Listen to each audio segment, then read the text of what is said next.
մենք պետք է տարբերակենք Հայաստան խմբակցություն եւ երկրորդ նախագահի որոշ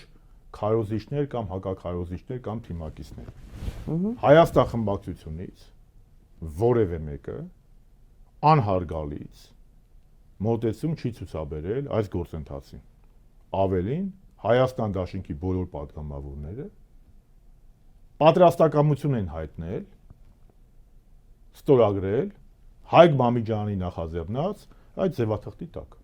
Սա ֆիքսում ենք։ Եկեք նաև ուրեմն ֆիքսենք հարգելի հետևորդներ, որ նախկինը ստորագրություն դրած չէր, դա է նշանակում, որ հիմա հայտարարվեց, այսինքն կներեք, բայց պետք է ասեմ, այն ինչ որ ասում էին, տվել ենք ստորագրությունները, բերեք ստորագրենք եւ այլն, դա ճիշտ չէր առնվազն, մեղմ ասած։ Եթե դրա կարիքը չլներ, պարոն Սաղաթելյանը չէր ասի, որ մենք հիմա ենք հայտարարել։ Հետո այնտեղ նոր պատգամավորել է եկել, Արեգնաց Մանուկյանը գնացել է, ասեմ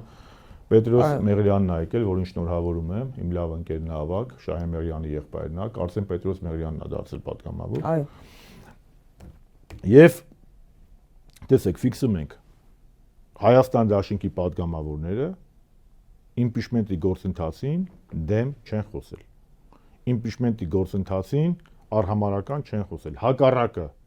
ստորագրելով եւ պատրաստակամություն հայտնելով ստորագրել իմպիչմենտի փաստաթղթի տակ ընդունել են, որ հանրապետականի նախաձեռնած գործընթացը լուրջ է,